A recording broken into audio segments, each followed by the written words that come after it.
आज मैं आप सभी बच्चों से अव्यक्त रूप में मिलने आया हूँ। जो मेरे बच्चे अव्यक्त रूप में स्थित होंगे वही इसको समझ सकेंगे।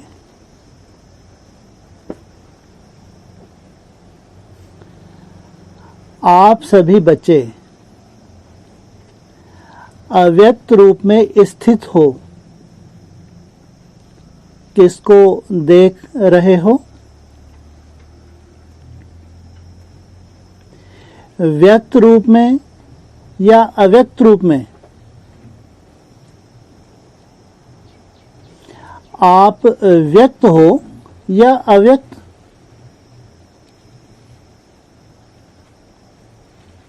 अगर व्यक्त में देखेंगे तो बाप को नहीं देख सकेंगे। आज अव्यक्त वतन से मुलाकात करने आया हूँ। अभी समय कौन सा आ रहा है? जो अभी समय आ रहा है, कौन सा समय आ रहा है अभी? जो जो अव्यक्त होते जाएंगे उनसे बाप मुलाकात करेंगे। जो व्यक्त भाव को छोड़ेंगे ही नहीं, उनसे कोई लेना देना नहीं। इसलिए आज भी खास किनसे मिलने आए हैं? जो अव्यक्त हैं। अव्यक्त वतन में आवाज नहीं, परंतु यहाँ आवाज में आया हूँ। आप सभी बच्चों के अंदर में कौन सा संकल्प चल रहा है? अभी यह अव्यक्त मुलाकात है। जैसे कल पहले मिसल बच्चों से रूह रेहान चल रही है। रूह रेहान करने मीठे मीठे बाबा ने आप सभी बच्चों से मिलने भेजा है। जो थे वह अब भी हैं।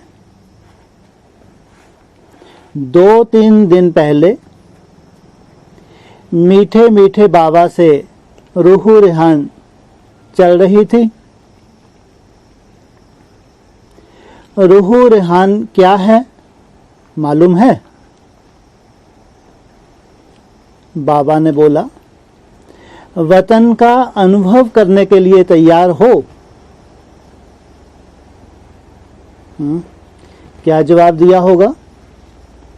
यही कहा, जो बाप की आज्ञा। जैसे चलाएंगे, जहां बिठाएंगे, जिस रूप में बिठाएंगे, बच्चों के अंदर यही संकल्प होगा कि बाप दादा ने छुट्टी क्यों नहीं ली। बाबा को भी यह कहा। बाबा ने कहा, अगर सभी बच्चों को बिठाकर छुट्टी दिलाऊं तो छुट्टी देंगे। आप भी बच्चों को देख, सर्विस को देख, बच्चों के स्नेह में आ जाएंगे ना? क्या मतलब?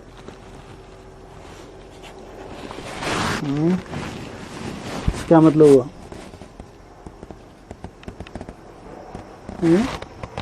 हाँ जी, बच्चों के स्नेह और सर्विस को देंगे। अगर बैठ के छुट्टी लें तो छुट्टी देंगे बच्चे?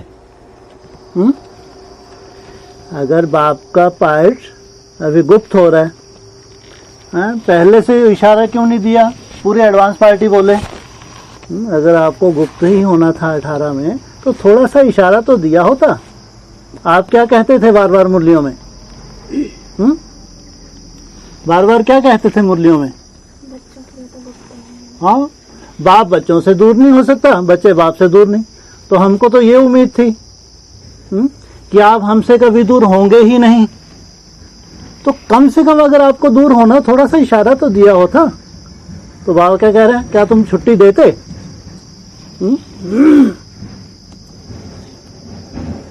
दिलाऊं तो छुट्टी देंगे। आप भी बच्चों को देख, सर्विस को देख, बच्चों के स्नेह में आ जाएंगे। इसलिए जो बाप ने कराया वही ड्रामा की भावी कहेंगे, व्यक्त रूप में नहीं तो अव्यक्त रूप से मुलाकात कर ही रहे हैं। अभी अव्यक्त भी हुए हैं बाबा, किस लिए? अभी लगातार लगभग 2000 से 4-5 से तो लगातार जो इंडिया का चक्कर लगाया है, लगातार मुरली चली। व्यक्त में पालना दी, लगातार कितने साल पालना दी व्यक्त में। तो अभी अगर पर्दे के पीछे चले भी गए तो किस लिए? अव्यक्त हुए तो किस लिए? अरे कोई कारण होगा ना। बच्चों को अव्यक्त, हाँ, बच्चों को अव्यक्त बनाने के लिए। नहीं तो भक्ति मार्ग की शूटिंग है, हर 3 महीने में मधुबन चक्कर लगाया, इधर सुना, इधर से निकाला, गधे के गधे, कोई परिवर्तन नहीं।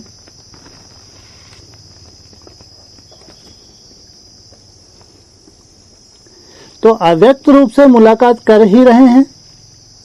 सर्विस की वृद्धि वैसे ही है, बच्चों की याद वैसी ही है, लेकिन अंतर यह है, वह व्यक्त में अव्यक्त था और यह अव्यक्त ही है। वह व्यक्त में अव्यक्त था और लेकिन अभी यह अव्यक्त ही है। जो नैनों की मुलाकात जानते होंगे वह नैनों से इस थोड़ी सी मुलाकात में अपने प्रति शिक्षा, डायरेक्शन ले लेंगे। ये जो अभी थोड़ी सी मुलाकात है, उनको इशारा मिल जाएगा कि बाप क्या चाहता है। आप सभी को वतन में तो आना ही है।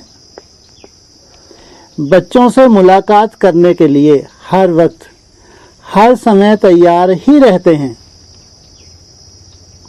अब जहां तक बच्चों की जितनी बुद्धि क्लियर होगी, उसी अनुसार ही अव्यक्त मिलन का अनुभव कर सकेंगे।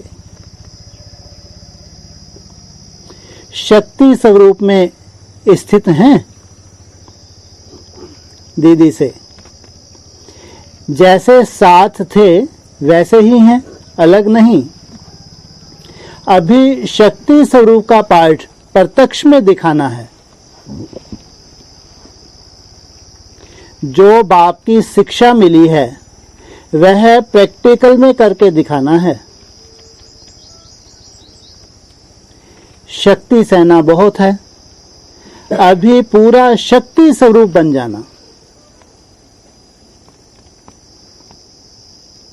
अभी तक बच्चे और बाप के स्नेह में चलते रहे,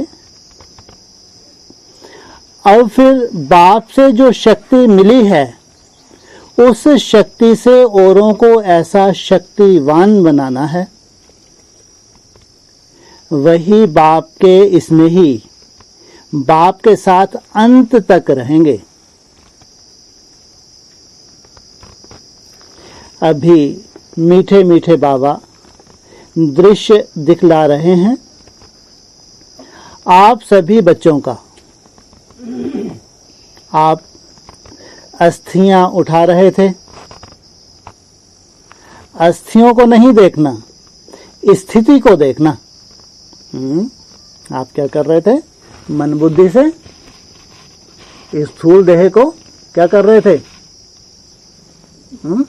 अस्थियों को उठाना माना जो स्थूल देह है, इसको मन बुद्धि से दूर कर देना। यह अस्थियां स्थिति स्वरूप हैं। एक एक रग में स्थिति थी, तो बाहर से वह अस्थियों को रखा है, परंतु इसका अर्थ भक्ति मार्ग का नहीं उठाना। इन अस्थियों में जो स्थिति भरी हुई है, हमेशा उसको देखना है। साधारण मनुष्यों को यह बातें इतना समझ में नहीं आएंगी। बच्चों का स्नेह है और सदा रहेगा, 21 जन्म तक रहेगा। 21 जन्म के बाद कितनी गारंटी की है? बच्चों का स्नेह है, रहेगा 21 जन्म तक रहेगा, बस इतना ही 21 जन्म की गारंटी। उसके बाद है? अच्छा, तो ये निराकार जो है स्वर्ग में रहेगा 21 जन्म है? नहीं, उन्होंने क्या प्रॉमिस किया अभी है? बच्चों का स्नेह है, सदा रहेगा, 21 जन्म तक रहेगा।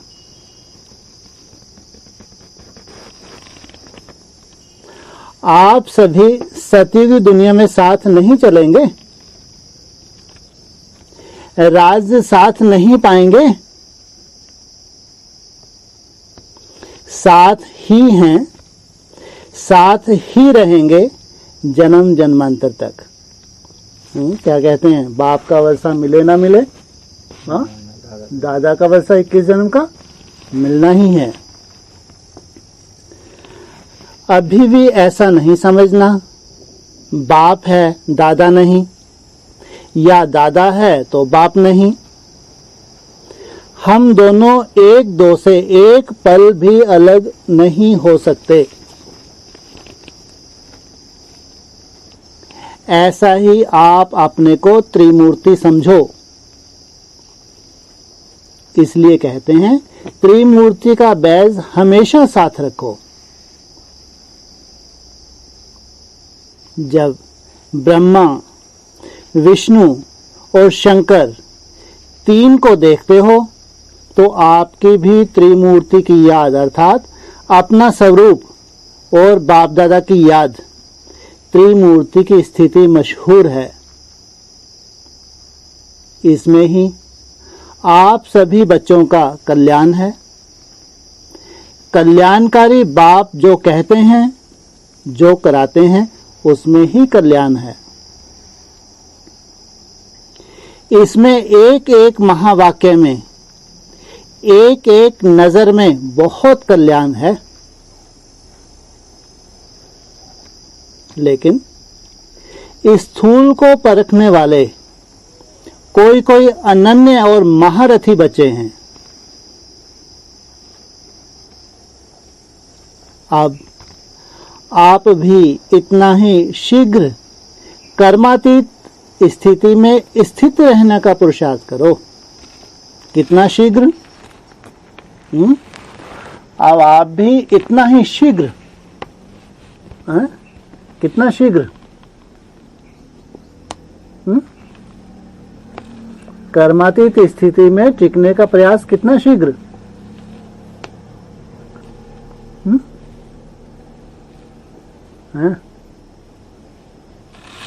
आज की मुरली में भी था ना, कर्मातीत अवस्था और विनाश। ये जो अंतिम विनाश सामने खड़ा है, तो ये अंतिम विनाश 2018 में ही होगा या बाद में होगा? 18 में होगा ना जो अंतिम विनाश है। तो उस अंतिम विनाश तक कम से कम हम कर्मातीत अवस्था के लिए मेहनत तो कर सकते हैं। भले ही हमारी कर्मातीत अवस्था अपनी अलग अलग अपने अपने टाइम पे होगी, लेकिन उसकी मेहनत तो कर सकते हैं। इसलिए बाबा ने तो खास अभी टाइम ही ये पूरा साल भट्टी के लिए दिया। और ये पूरा ही वर्ष क्या इशारा है? पूरा वर्ष भट्टी के लिए इशारा दिया। अभी 9 मास का इशारा मिल गया। 1 महीना ये भट्टी चल रही है, उसके बाद 9 मास पूरे हो जाएंगे, उधर साल खत्म। तो ये पूरे वर्ष में अंतर्मुखी, जितना साइलेंस में रह सकें, जितना याद के लिए मेहनत कर सकें, जैसे यहाँ हर समय बाप दादा के साथ व्यतीत करते थे, वैसे ही हर कर्म में हर समय अपने को साथ ही रखा करो। बच्चे, यही शिक्षा याद रखना, कभी नहीं भूलना। संबंध, स्नेह, स्मृति स्वरूप, साथ साथ सरलता स्वरूप, समर्पण और एक दो के सहयोगी बन सफलता को पाते रहना। सफलता आप सभी बच्चों के मस्तक के बीच चमक रही है। क्या देख रहे हैं बाबा? सफलता आप सभी के मस्तक में चमक रही है। अब बहुत समय हुआ, और कुछ कहना है? लो, इनको इतना ही बहुत समय लग रहा है। पूछा, कुछ कहना है? सूक्ष्म वतन में बैठे भी हर बच्चे की दिनचर्या, हर बच्चे का चार्ट सामने रहता है। वाह भाई, सूक्ष्म वतन में बैठे रहते हैं, क्या करते रहते हैं? हर बच्चे की दिनचर्या, मैंने उठने से लेके दिन में जो कर्मयोग की मेहनत करते हैं रात को सोने तक, हाँ, उसी को निहारते रहते हैं और कोई काम ही नहीं। और उनका चार्ट, कितने भाग्यशाली वो बच्चे हैं जो ये मेहनत कर रहे हैं। सोचो, अमृत वेला उठ के रात तक जो कर्मयोग की मेहनत करते हैं, बोले हम उनको ही देखते रहते हैं। हमको और कोई काम ही नहीं, उन बच्चों को देखना, उनके चार्ट को देखना है?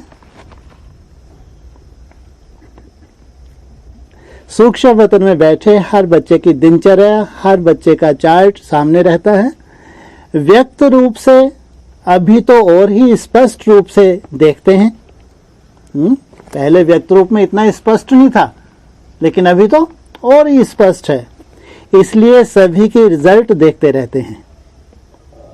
जितना अव्यक्त स्थिति में स्थित होंगे, उतना उस अव्यक्त स्थिति से कर्म इंद्रियों द्वारा कर्म ऐसा होगा जैसे श्रीमत राय दे रही है। श्रीमत की चिंता की जरूरत नहीं है, श्रीमत प्रमाण चलेंगे ही। यह अनुभव बच्चे पाएंगे। अब अपनी अव्यक्त स्थिति के आधार से ऐसा काम करना जैसे श्रीमत के आधार से हर काम होता रहा है। जिस चीज के साथ बाप का स्नेह है, उससे उतना स्नेह रखना ही आपने को सौभाग्यशाली बनाना है। रग रग में किसके साथ स्नेह था? 5 तत्वों से नहीं, स्नेह गुणों से ही होता है। स्नेह था नहीं, है और रहेगा। जब तक भविष्य नई दुनिया ना बन गई है, तब तक यह अटूट स्नेह रहेगा। माना नई दुनिया बनानी, यही बाप का लक्ष्य है। स्नेह आत्मा के साथ और कर्तव्य के साथ ही है, तो फिर शरीर क्या? अंत तक साथी रहेंगे। जिसका बाप के साथ स्नेह है, वही अंत तक स्थापना के कार्य में मददगार रहेंगे। इसलिए स्नेही होने की कोशिश करो। बाप के सदा काल के लिए स्नेही होने की कोशिश करो। कैसी भी माया आवे, माया जीत बनना। जैसे बैज लगाते हो, वैसे मस्तक पर यह विजय का बैज लगाओ। मधुवन का नक्शा सारे वर्ल्ड के सामने म्यूजियम के रूप में होना चाहिए। लो, डायरेक्शन देने बैठ गए। क्या कहा है? अभी जो मधुवन है जिसकी तुम कल्पना कर रहे हो, वो कैसा मधुवन होगा? म्यूजियम का रूप होगा। म्यूजियम का रूप में होना चाहिए, माना कोई चिंता नहीं, कितना भी खर्चा हो, कितना भी पैसा लग जाए, लेकिन अब डट गए। अविनाशी भंडारा है भैया, सुन लो कान खोल के। ये भंडारा कैसा है? फूटने वाला है। तुम सोचे 10 20 50 लाख 1 करोड़ खर्च कर दिया, अब फूट गया है? कैसा है ये? कितने का चेक दिया था कुछ दिन पहले मुरली में? कुछ दिन पहले मुरली में चेक दिया था बाबा ने, कितने का चेक दिया था? जिनको दिया होगा वो जाने। तो अविनाशी भंडारा है, इसका और भी ज्यादा शो करना है। जैसे सभी बच्चे पत्र लिखते थे वैसे ही लिखते रहना, जैसे डायरेक्शन लेते थे वैसे ही लेना। शरीर की बात दूसरी है, सर्विस वही है। इसलिए जो भी बात हो मधुबन में लिखते रहना और अपना पूरा कनेक्शन रखना। दूसरों को भी अपनी अवस्था का सबूत देना। आपको देख और भी ऐसे करेंगे। विदाई के समय यह है तो आप बच्चे जानते हो कि जो भी ड्रामा का पार्ट है उसमें कोई गुप्त रहस्य भरा हुआ है। क्या रहस्य भरा है वह समय प्रति समय सुनाते जाएंगे। अब तो आपका वही यादगार जो आकाश में है दुनिया वाले इन आंखों से देखेंगे कि यह धरती के सितारे किसकी श्रीमत पर चल रहे हैं। एक होते हैं जड़ आकाश के सितारे, ये धरती के सितारे किसकी श्रीमत पर चल रहे हैं। बाबा ने कहा है ज्यादा समय वहां नहीं बैठना। वापिस आ जाना, इसलिए वापिस आ। ओम शांति।